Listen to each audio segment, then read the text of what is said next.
Saludos a todos y todas y todes. Eh, es un placer volver a estar con ustedes después de un tiempo bastante largo. Vuelvo a subir contenido antirracista, ¿no? El tema que hoy quiero compartir es lo desgastante que resulta a veces hablar sobre racismo, ya que pues en estos últimos días, después de que una señora de la blanquitud, una señora que vomitó su racismo, eh, que siempre esto sucede de manera sistemática, sistémica en este país, y que los medios de comunicaciones de una u otra manera, los medios de comunicación hegemónicos, obviamente, han vuelto a hablar del problema, pero no como debe de ser, ¿no?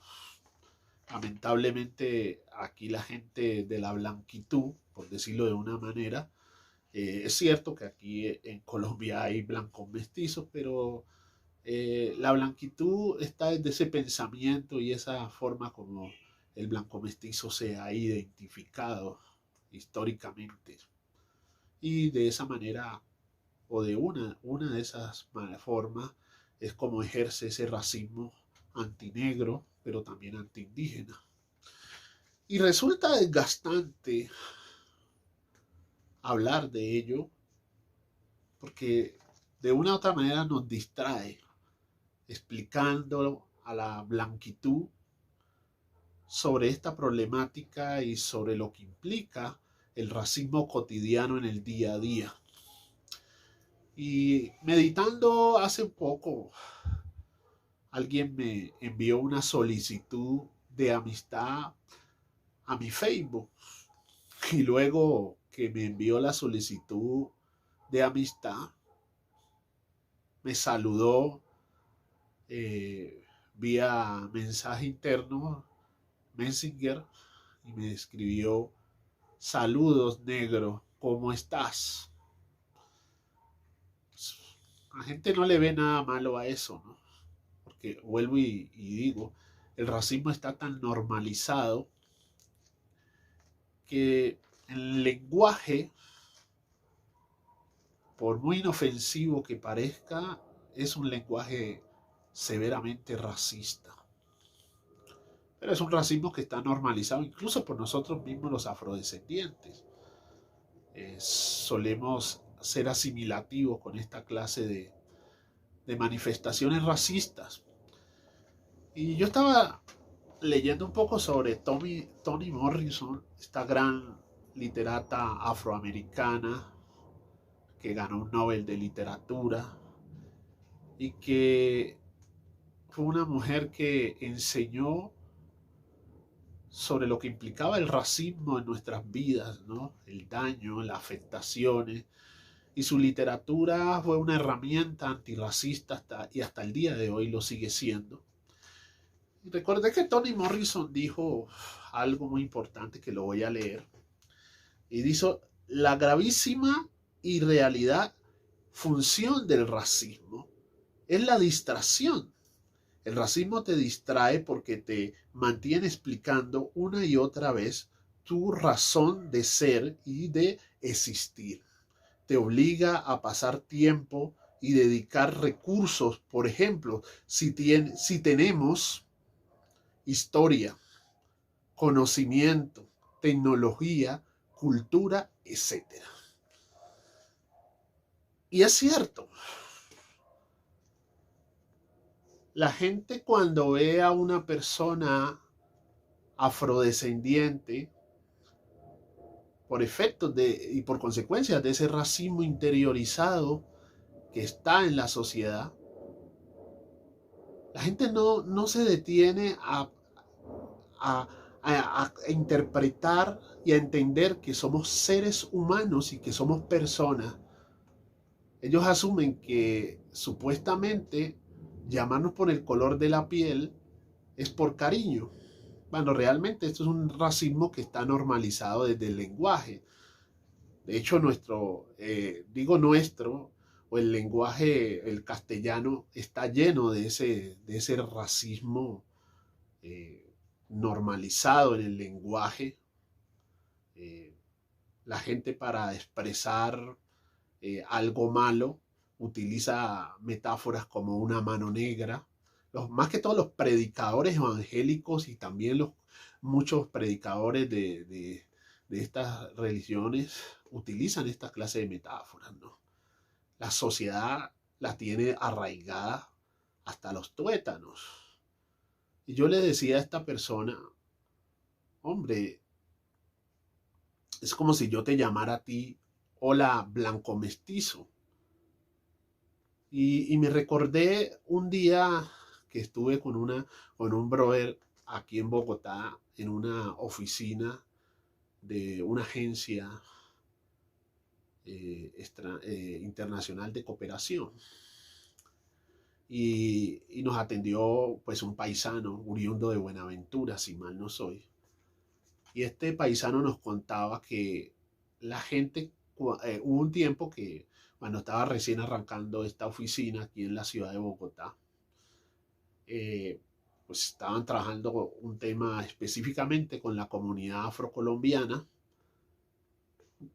y por ende razón llegaron profesionales para ese proyecto.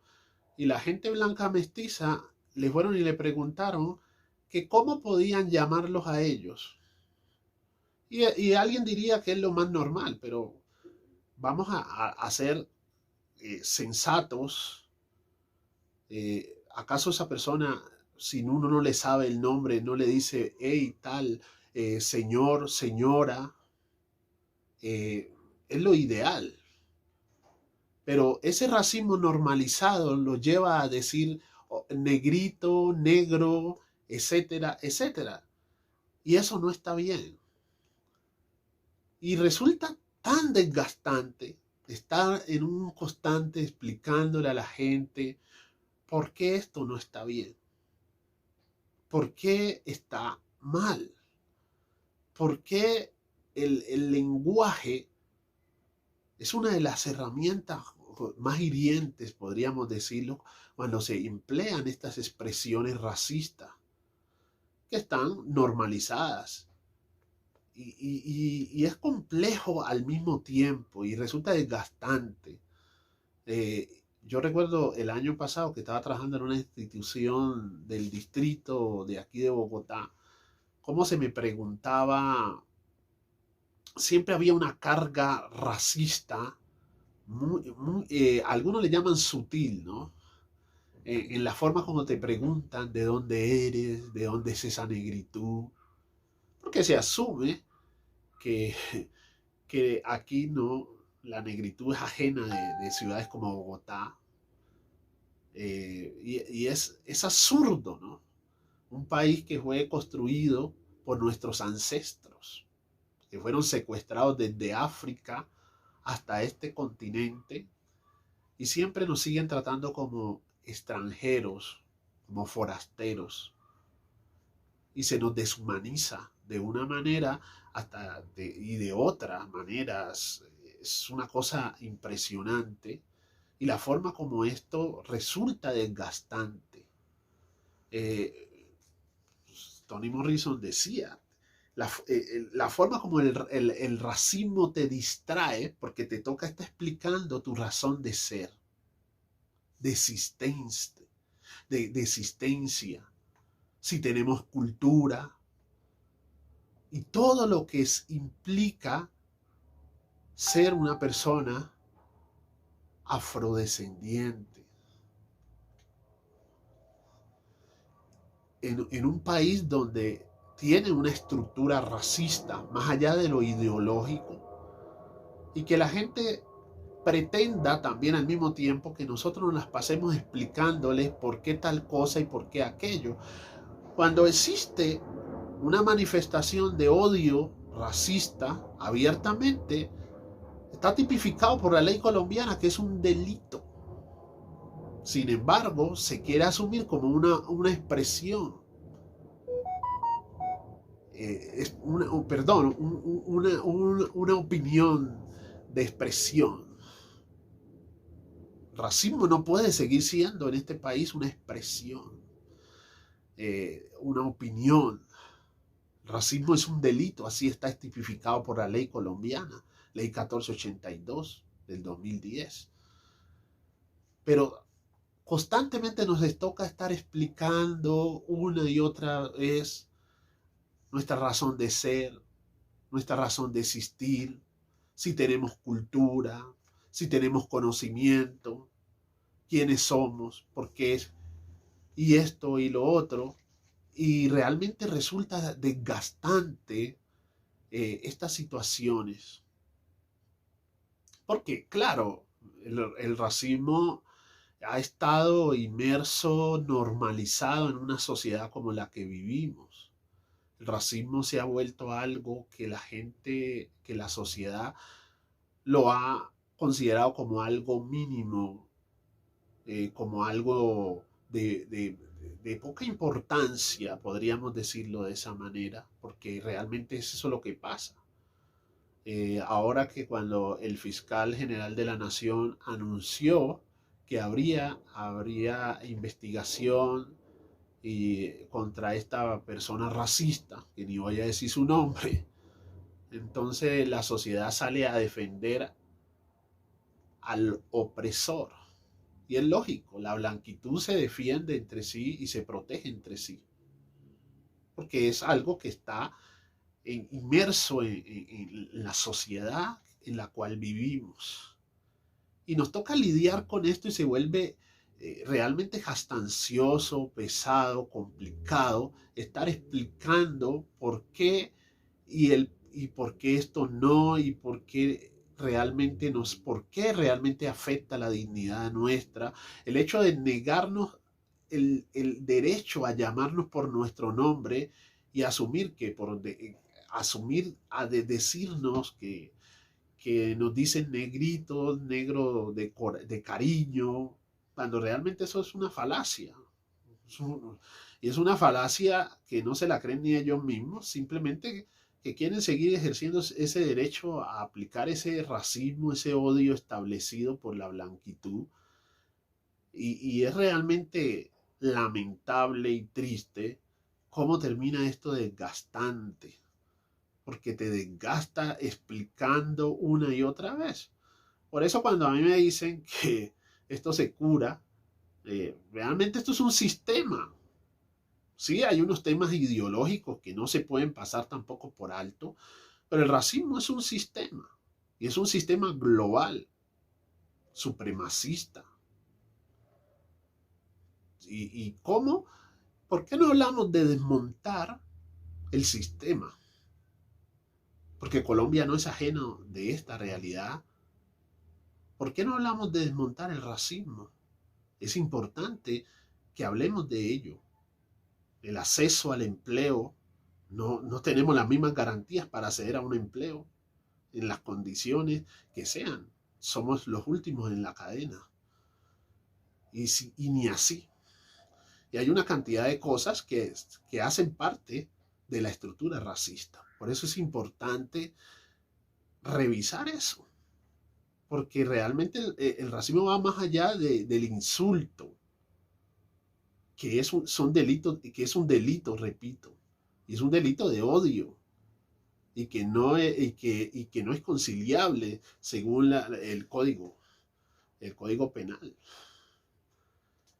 Pero resulta desgastante estar explicándole a la blanquitud, a la gente que se cree con el derecho de opinar de algo que ellos no saben, no viven y tampoco conocen ni les interesa saber. Solamente les interesa imponer su racismo.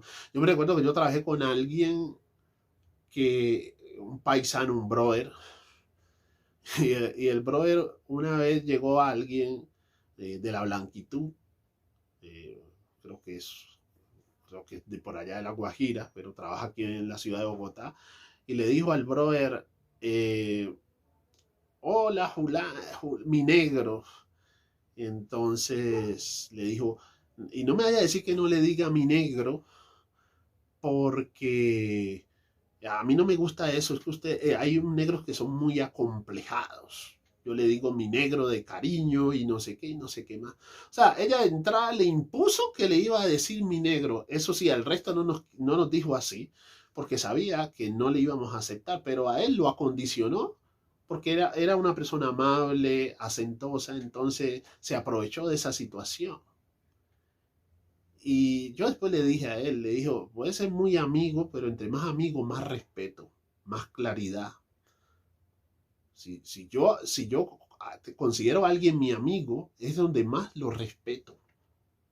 El cariño no se expresa imponiendo conductas coloniales, porque eso es lo que se hace, temas que vienen desde la colonia, donde se nos deshumanizó, a nuestros ancestros y por ende a nosotros nos despojaron de nuestra humanidad, derecho al nombre, los apellidos no se conservaron, nos obligaron a una cantidad de cosas que fueron deshumanizadoras y que se mantienen hasta el día de hoy.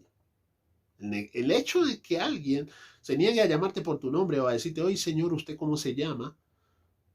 ¿Quién te dijo que porque yo soy una persona afrodescendiente, que tengo cierto tono de piel, tú tienes que llamarme por ese? Ese no es mi nombre.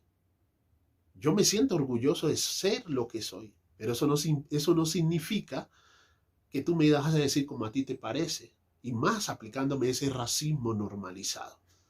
Y todos estos temas resultan muy desgastantes porque la gente blanca, mestiza, se incomoda. En Colombia, cuando alguien no se deja amaniatar, imponer estos temas racistas, entonces pasa a ser. Hoy, por ejemplo, leí un titular y me pareció muy bien, donde nuestra vicepresidenta, Francia Márquez, dijo no voy a conciliar. Entonces aparece la gente que no conoce ni siquiera el código penal, que dice ni nada, a opinar que es que sí, ahí está el resentimiento, nada. Pasa que esto tiene que empezar a sancionarse. El racismo, las leyes contra el racismo y las normatividades que existen para combatir el racismo, el Estado tiene que empezar a ser operante y no inoperante, como ha venido siendo históricamente. Porque históricamente el Estado colombiano ha sido inoperante cuando se trata de combatir el racismo, desde los mecanismos que se han creado para ello. Entonces es importante al mismo tiempo subrayar eso, de que el racismo no puede seguir siendo impune en un país que es severamente racista, que tiene una estructura racista como es Colombia. Entonces, les es más fácil decir que quienes somos víctimas del día a día, somos resentidos, acomplejados y esto que lo otro, que admitir que esta conducta tiene que empezar a corregirse y sancionarse como está dispuesto en la ley. Todo esto resulta desgastante, porque tienes que estar explicando, y es cierto lo que dijo Toni Morrison en su momento, te distrae el racismo porque tienes que estar explicando y siempre es lo mismo, cada vez que uno se sienta con una persona blanca mestiza, ¿por qué no les gusta que les digamos negritos? Pero es que yo le digo por cariño, que es que no sé qué, que es lo otro, porque siempre están buscando cómo legitimar su derecho a manifestar e imponernos su racismo desde su blanquitud. Y eso ha sido históricamente en este país y en América Latina es la misma situación. Porque nos acostumbramos a decir, o se acostumbraron a decir, que el problema del racismo estaba en la América anglosajona, que aquí todos somos iguales.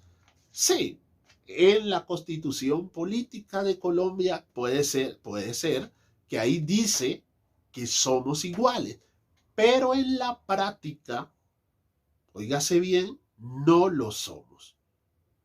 En la práctica, el sistema como tal nos trata como ciudadanos de cuarta y quinta categoría.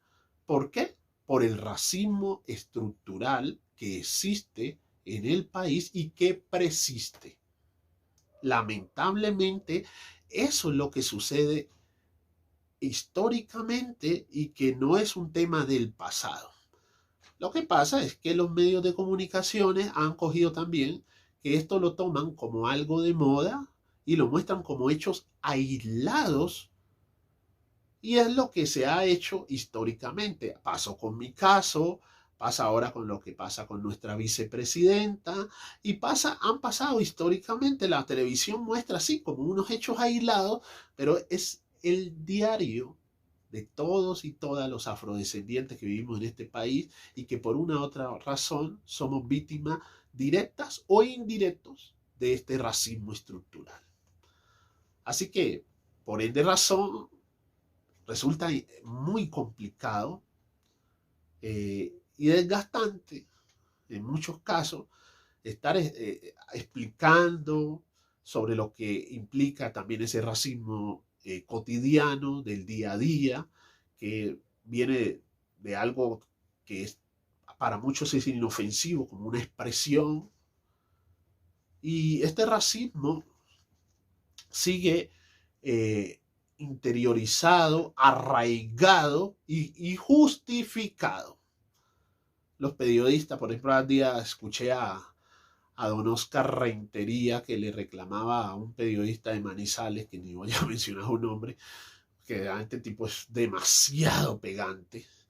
Él estaba diciendo que le iban a hacer que alguien nos estaba invitando a un homenaje y dijo, sí, mi negro Mina, que es un periodista creo que es de Puerto Tejada, y él le dijo, bueno, y usted de buena confianza del hombre que le dice mi negro Mina.